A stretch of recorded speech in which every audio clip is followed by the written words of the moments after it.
24,000 feet ऊंचाई इस plane का ऊपर का रूफटॉप एक ही झटके में उखड़ गया। फिर उसमें बैठे पैसेंजर की जान पायलट ने कैसे बचाई और इस हादसे में कितने की मौतें हुई, जानने के लिए वीडियो को अंत तक जरूर देखें। 28 अप्रैल 1988 को फ्लाइट 243 ने 1:25 पर हेलो इंटरनेशनल एयरपोर्ट से टेक ऑफ किया। ये एरोप्लेन बोइंग 737 था, जो तकरीबन 19 साल पुराना था, जिसे 1969 में बिल्ड करके एयरलाइंस को डिलीवर किया गया था। इस प्लेन ने 1988 तक 35,496 घंटे उड़ने का रिकॉर्ड बनाया था, जो तकरीबन टेक ऑफ और लैंडिंग समेत 90,000 फ्लाइट्स बनती है। हादसे से 3 दिन पहले यानी 25 अप्रैल की होनोलुलु एयरपोर्ट पर फ्लाइट के फर्स्ट ऑफिसर प्लेन का जरूरी प्री फ्लाइट इंस्पेक्शन कर रहे थे और तमाम जरूरी इंस्पेक्शन करने के बाद प्लेन ने ठीक 11 बजे होनोलुलु से टेक ऑफ किया। इस प्लेन ने सबसे पहले मावी एयरपोर्ट पर लैंड करना था, जिसके बाद इसे हेलो की तरफ रवाना होना था।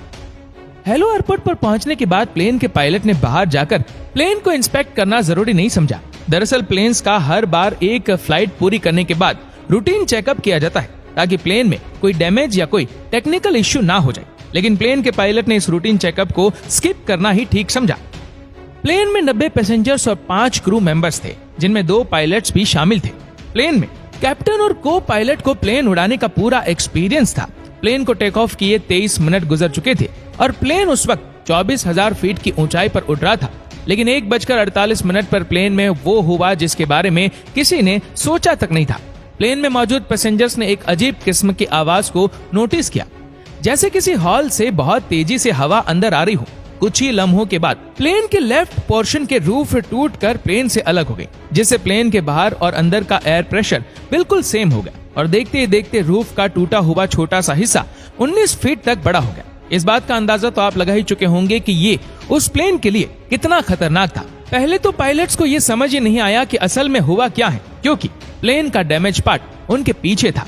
कॉकपिट में बैठे फर्स्ट ऑफिसर जो उस वक्त प्लेन को कंट्रोल कर रहे थे, जब उन्होंने पीछे मुड़कर देखा तो उन्हें प्लेन के टूटे हुए पार्ट्स इधर उधर हवा में उड़ते नजर आए और प्लेन का डोर भी वहां से गायब था। प्लेन के रूफ पर देखने से आसमान बिल्कुल साफ नजर आ रहा था। जमीन से 24,000 फीट ऊपर मौजूद ये प्लेन कभी दाईं तरफ झुक रहा था तो कभी बाईं तरफ, और इस डिसबैलेंस की वजह से प्लेन को कंट्रोल कर पाना बहुत मुश्किल हो रहा था।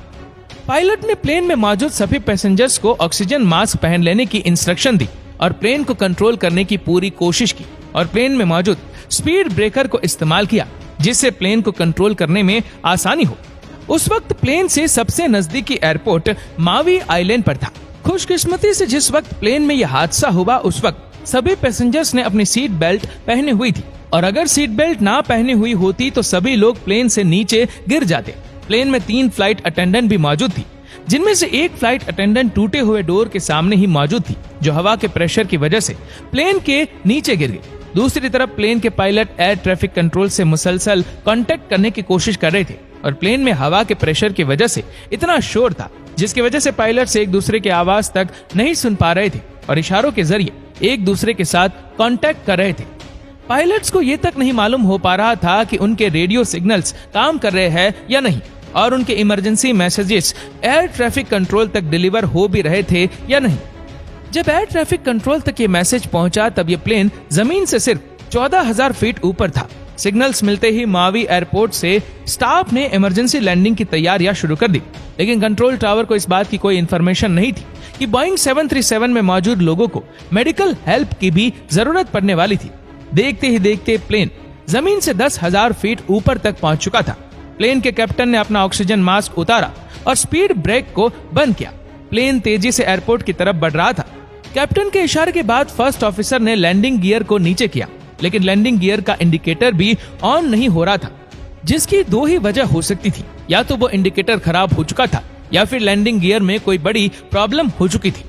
इस मसले का हल अभी निकला नहीं था कि दूसरे मसले ने अपना रंग दिखाना शुरू कर दिया। रनवे के करीब आते ही प्लेन का लेफ्ट इंजन काम करना बंद कर गया। कैप्टन ने प्लेन के इंजन को ऑन करने की बहुत कोशिश की, लेकिन इंजन बिल्कुल खराब हो चुका था।